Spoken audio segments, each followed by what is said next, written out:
একজন পুরুষ যেমন তার স্ত্রীর সাথে অন্য পুরুষের হাসি তামাশা করা দেখতে পছন্দ করে না, তেমনি একজন আদর্শ স্ত্রীও তার স্বামীর সাথে অন্য মেয়েদের হাসি তামাশা দেখতে সহ্য করতে পারে না। কারণ স্বামী স্ত্রীর ভালোবাসা যে ভাগাভাগি করার মতো নয়। কারণ এগুলি দেখলে স্বামী স্ত্রীর ভিতরে একজনের প্রতি আরেকজনের সন্দেহ হয়। আসসালামু আলাইকুম প্রিয় ভাই বোনেরা, সবাই কেমন আছেন? সবাইকে ঈদের শুভেচ্ছা জানিয়ে আজকের ভিডিও শুরু করছি। আশা করি আমার ভিডিওটি আপনারা দেখবেন এবং লাইক কমেন্টস ও শেয়ার করে আমার পাশে থাকবেন।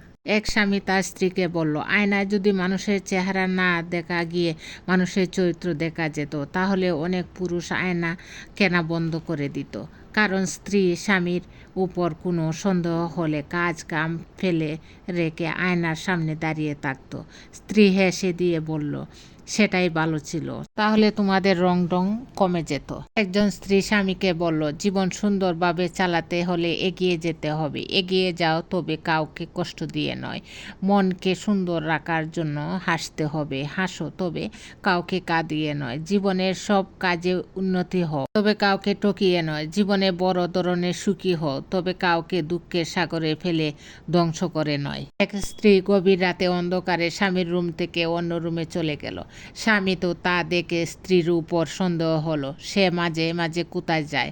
কিছুক্ষণ পর আবার কান্নার আওয়াজ শুনে স্বামীর শরীরে লোম দাঁড়িয়ে গেল। স্বামী মনে মনে ভাবল, আজকে একটা কিছু করার সময় এসেছে। সেই চুপি চুপি সেই রুমের কাছে গিয়ে দেখলো তার স্ত্রী হাত তুলে বলছে, ইয়া আল্লাহ, প্রত্যেকটা মানুষের জীবনে এমন কিছু কষ্ট আছে যা তুমি ছাড়া অন্য কেউ জানে না।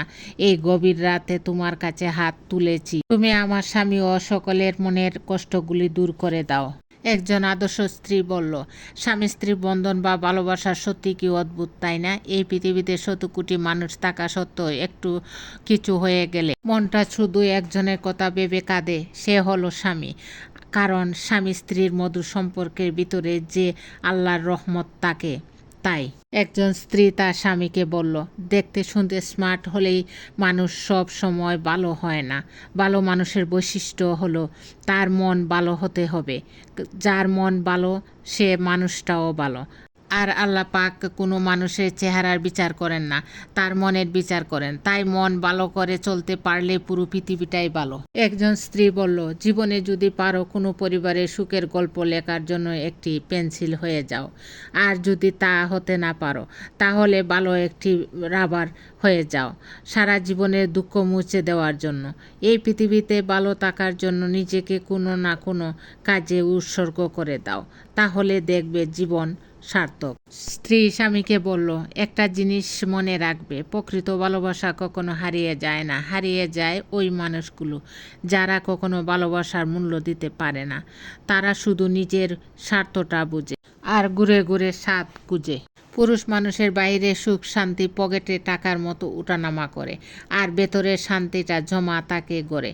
তাই তো পুরুষ শত কষ্টে ক্লান্তির পরে একটু শান্তির জন্য ছুটে আসে গড়ে। বর্তমান সমাজে এটা কয়জন নারী খেয়াল করে? আর যেই নারীরা খেয়াল করে তাদের সংসারে খোদার রহমত বৃষ্টির মতো জড়ে। আবারও ঈদের শুভেচ্ছা জানিয়ে শেষ করছি। আসসালামু আলাইকুম।